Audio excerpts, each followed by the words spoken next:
Hello friends, welcome to Ravindraj IAS. Ravindraj 24/7 learning app platform पे आप सभी लोगों का स्वागत करता हूं। दोस्तों, आप लोगों को बताते हुए मुझे खुशी हो रही है कि आप लोग जिस बैच के लिए आप बहुत दिनों से इंतजार कर रहे थे, आपका बहुप्रतीक्षित बैच और ब्लॉकबस्टर बैच जीएस एनसीईआरटी 10 मार्च को आपके स्टार्ट होने वाला है इस प्लेटफॉर्म के ऊपर। इस बैच से जुड़े हुए विभिन्न पहलुओं की आज हम चर्चा करेंगे कि ये एनसीईआरटी है क्या, एनसीईआरटी पढ़ने का हमारा ऑब्जेक्टिव क्या है, किन किन सोर्सेज से हम स्टडी करेंगे, कौन कौन से सब्जेक्ट की स्टडी करेंगे, क्लास का पैटर्न किस तरह से आपके रहेगा, कितने समय में ये बैच खत्म होगा, किस किस परीक्षा के लिए बैच आपके उपयोगी है। इन सारे तथ्यों की स्टडी करेंगे हम इस सेमिनार के अंदर। तो बने रहिए इस सेमिनार में लास्ट तक। अगर आप गवर्नमेंट एग्जाम की तैयारी कर रहे हैं और उस गवर्नमेंट एग्जाम में अगर जीएस का पेपर है तो ये बैच आपके सिलेक्शन को बड़ा आसान बना देगा, क्योंकि जीएस की हर समस्या का समाधान है आपके जीएस एनसीईआरटी बैच। तो दोस्तों, सबसे पहले तो हम ये देखें आपके कि ये एनसीईआरटी है क्या। एनसीईआरटी होता क्या है? ये जो एनसीईआरटी जो हम बार बार सुनते हैं, तो एनसीईआरटी से आपके तात्पर्य है national council of educational research and training. Basically आपके एनसीईआरटी एक संस्था है। ये संस्था का आपके काम क्या है?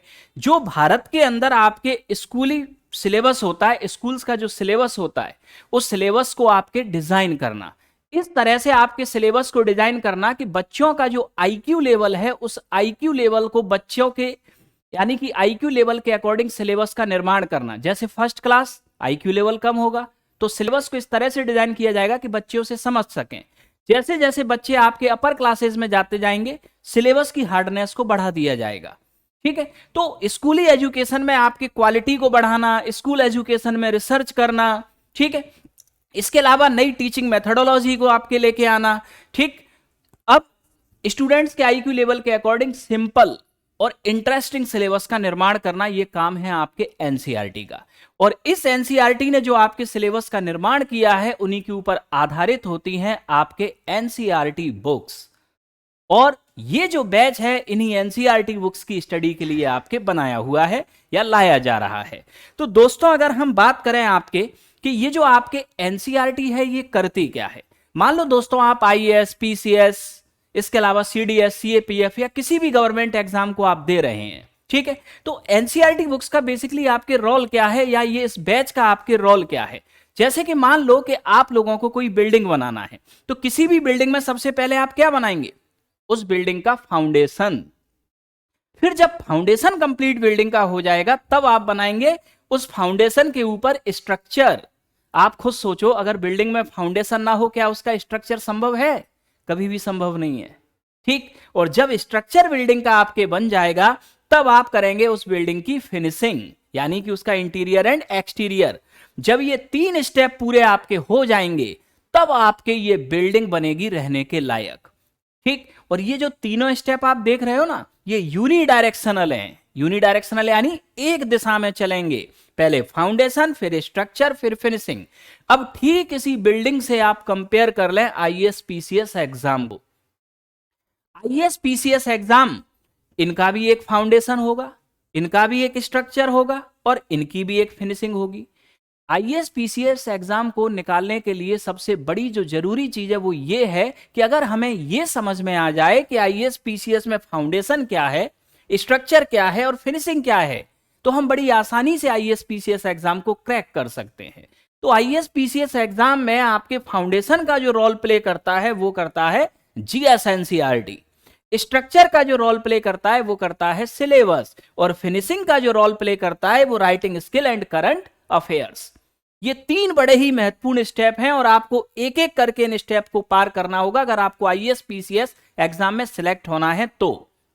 ठीक, यानी कि अगर आप सिलेबस पे डायरेक्ट जाने की कोशिश करते हैं, जो ज्यादातर स्टूडेंट्स करते हैं, तो सिलेबस पे आप अगर डायरेक्ट जा रहे हैं तो इसका मतलब आप स्ट्रक्चर पार्ट पे जा रहे हैं। और अगर आपका फाउंडेशन मजबूत नहीं है तो आपका स्ट्रक्चर कभी बन ही नहीं सकता, मतलब सिलेबस कभी आपको समझ में आएगा ही नहीं। और अगर सिलेबस समझ में नहीं आया तो आप कभी राइटिंग प्रैक्टिस या ऑब्जेक्टिव क्वेश्चन प्रैक्टिस ये कभी कर ही नहीं पाओगे। आपको कभी ये भी नहीं पता चलेगा करंट अफेयर्स में कि इसको कहां एडजस्ट करना है, इस करंट अफेयर्स को।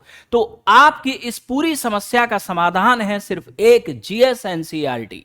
तो जीएस एनसीईआरटी आपके, ठीक, जीएस का एक फाउंडेशन कोर्स है, ठीक है। तो जीएस एनसीईआरटी बेसिकली रोल क्या प्ले कर रहा है, एक फाउंडेशन कोर्स का। और ये जो आपके जीएस एनसीईआरटी बैच है, ये आईएएस और स्टेट पीसीएस के प्रीलिम्स एग्जाम के लिए आपके 100% आपके यूजफुल है, ठीक। इसके अलावा आपकी ये जो बैच है आपके एनडीए, सीडीएस, सीएपीएफ, एसएससी, यानी कि भारत का कोई भी आपके अगर एग्जाम है और उस एग्जाम में अगर जीएस का पेपर है, तो जीएस के पेपर के लिए आपका सबसे बेहतरीन ब्लॉकबस्टर बैच है जीएस एनसीईआरटी, जिससे जीएस की आपकी सारी समस्याओं का समाधान इस बैच के खत्म होने के साथ ही हो जाएगा। अब जीएस एनसीईआरटी बैच की अगर हम आपके बात करें, तो इस बैच में आपके कैसे कंप्लीट कराया जाएगा सिस्टम।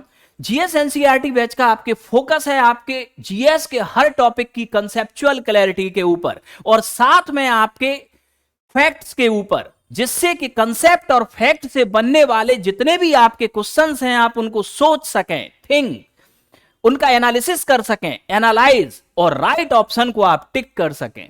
तो इसका आपके उद्देश्य क्या है, आपके कंसेप्ट और फैक्ट में आपके इस तरह रिफॉर्म करना, इतना सिंपल वे में आपको कंसेप्ट बताना कि आप किसी भी कंसेप्ट को आप सोच सकें, यानी कि थिंक, किसी भी कंसेप्ट का एनालिसिस कर सकें, एनालाइज, और फिर राइट ऑप्शन को टिक करके आप अपनी सफलता की संभावनाओं को बढ़ा सकें। यह होगा आपके इस बैच का आपके उद्देश्य। अब यहां हम आपके अगर देखें तो ये जो जीएस एनसीईआरटी बैच है, इसमें आपके सोर्स क्या होगा, कैसे हम आपके स्टडी करेंगे। तो जीएस एनसीईआरटी बैच के अंदर जो आपके सोर्स है, इसमें 6 से लेकर 12th तक की सभी एनसीईआरटी बुक्स का कंसाइज आपके सिलेबस होगा। इसके साथ ही आपके कई इंफॉर्मेटिव वेबसाइट से इसमें फैक्ट्स लिए जाएंगे। इसके अलावा आपके कई यूट्यूब डॉक्यूमेंट्री का सपोर्ट लिया जाएगा, जिससे कि आपको बड़े ही इजी तरीके से समझाया जा सके। इसके अलावा कई स्टैंडर्ड बुक से आपके वो कंसेप्ट जो आपको समझाना जरूरी है, ये सब कवर किया जाएगा आपके जीएस एनसीईआरटी बैच के अंदर। अब जीएस एनसीईआरटी बैच के अंदर हम ये देखें कि इस बैच में हम कौन कौन से आपके सब्जेक्ट कवर करेंगे। तो दोस्तों, इस बैच के अंदर हम आपके जो सब्जेक्ट कवर करेंगे वो आपके Indian history, ancient, medieval and modern, geography, world and India and environment, Indian polity and constitution, economy and economic development. इसके अलावा आपके general science, physics, chemistry and biology. यानी कि आपके ये जो सिलेबस है, ये 5 सब्जेक्ट आपके भारत के किसी भी एग्जाम में पूछे जाने वाले जीएस में सबसे इंपॉर्टेंट सब्जेक्ट है, जहां से 70 से 80% क्वेश्चंस आपके हर एग्जाम में आते ही आते हैं। तो उन 70 से 80% एग्जाम के ऊपर कंसेप्चुअल प्लस फैक्चुअल क्लैरिटी आप लोगों के पास में होगी इस बैच को करने के बाद में। यानी कि आप 70 से 80% क्वेश्चंस को सॉल्व करने में आप सक्षम रहेंगे। अब ये जो आपके बैच है, ये 6 महीने का बैच होगा। 1 घंटे आपकी डेली क्लास होगी। क्लास ऑनलाइन और ऑफलाइन दोनों मोड में अवेलेबल आपके रहेगी। डाउट सेशन आपके प्रॉपर होगा, जिसमें आप क्लास के अंदर भी डाउट पूछ सकते हैं और क्लास के बाद आप व्हाट्सएप पे भी आपके डाउट पूछ सकते हैं। अब यहां हम आपके ये देखते हैं कि इस बैच में आपकी रीडिंग मेथोडोलॉजी क्या होगी, किस तरह से हम आपको पढ़ाएंगे। सामान्यतः होता क्या है कि जब कभी भी हम जीएस एनसीईआरटी पढ़ते हैं तो पहले हम आपके कोई क्लास उठा लिया, 6th क्लास की पढ़ेंगे, फिर 7th की, फिर 8th की, फिर 9th की, फिर 10th की, 11th की, 12th की। इस तरह से आपके जीएस एनसीईआरटी आप पढ़ते हो और ज्यादातर टीचर्स भी यही कराते हैं। 6वीं क्लास की एनसीईआरटी पढ़ा दी, 7वीं की, 8वीं की, 9वीं की। तो यहां क्या है कि ये जो सिस्टम है ये एकेडमिक के लिए तो ठीक है, लेकिन जब आप कॉम्पिटिटिव एग्जाम्स की तैयारी करते हो, like IAS, PCS, CDS, CAPF, तो इन कॉम्पिटिटिव एग्जाम में आप ये जो क्लास वाइज पैटर्न फॉलो करोगे, ये क्लास वाइज पैटर्न आपकी अंडरस्टैंडिंग को थोड़ा सा आपके कंफ्यूज रखेगा। कैसे रखेगा? जैसे कि फॉर एग्जांपल हम आपके देखें, जैसे कि 9th क्लास की ज्योग्राफी की एनसीईआरटी में आपके टॉपिक दिया गया है आपके मानसून, इंडियन मानसून। आप खुद सोचो, जब तक आपको टेम्परेचर, प्रेशर और विंड नहीं मालूम, तब तक आप मानसून को समझ कैसे सकते हो? आप रट सकते हो, समझ नहीं सकते। तो इसी समस्या का आपके समाधान किया गया है हमारी टीचिंग मेथोडोलॉजी के अंदर। और हमारी टीचिंग मेथोडोलॉजी में किया क्या गया है कि पूरी एनसीईआरटी को आपके टॉपिक्स में तोड़ दिया गया है। टॉपिक्स को इस तरह से अरेंज किया गया है कि जो पहले वाला टॉपिक है वो दूसरे वाले टॉपिक के लिए आधार का काम करेगा, जिससे कि आपको आगे टॉपिक्स को समझने में कभी कोई समस्या नहीं आएगी। जैसे कि हमने अभी आपके इस मानसून टॉपिक की बात की, तो यहां हम मानसून को अगर पढ़ेंगे तो ऐसे नहीं पढ़ेंगे, हम सबसे पहले आपको टेम्परेचर पढ़ाएंगे, फिर प्रेशर पढ़ाएंगे, फिर विंड्स पढ़ाएंगे, तब मानसून पे आएंगे, जिससे कि एक सिस्टमैटिक क्रोनोलॉजी के साथ आप किसी भी टॉपिक को समझ सके। तो ये होगी इस बैच के अंदर आपके टीचिंग मेथडोलॉजी, जो इस बैच की आपकी विशेषता है, और एनसीईआरटी के सभी बैचों से अलग है आपके ये बैच, क्योंकि यहां क्लास वाइज एनसीईआरटी आपको रटाई नहीं जाएगी। जैसे कि अदर टीचर्स आपके पीडीएफ खोलने के बाद लाइन टू लाइन आपको क्लिक कराते जाते हैं और लाइन टू लाइन आप भी पढ़ते जाते हैं, वो सिस्टम नहीं है इस बैच में। इस बैच में आपके टोटल कंसेप्चुअल क्लैरिटी होगी एक एक कंसेप्ट को लेके। अब इस बैच की अगर हम लोग आपके बात करें तो 10 मार्च को आपके सुबह 10 बजे से ये बैच स्टार्ट हो रहा है। इस बैच की आपके जो ऑफलाइन फी है वो है 10,000 रुपए, और ऑनलाइन जो फी है आपके वो 999 रुपीज।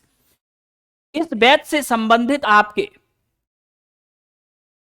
जो भी डिटेल्स है वो आपको यूट्यूब डिस्क्रिप्शन बॉक्स में आपको मिल जाएंगी, और इस बैच से रिलेटेड जो डेमो क्लासेस हैं वो यूट्यूब चैनल पे आप देख सकते हैं। और डेमो क्लासेस से अगर आप सेटिस्फाई हैं तो आप 10 मार्च को सुबह 10 बजे आपके इस बैच में आप ज्वाइन कर सकते हैं। ऑनलाइन एंड ऑफलाइन दोनों मोड में आपके ये बैच रहेगा।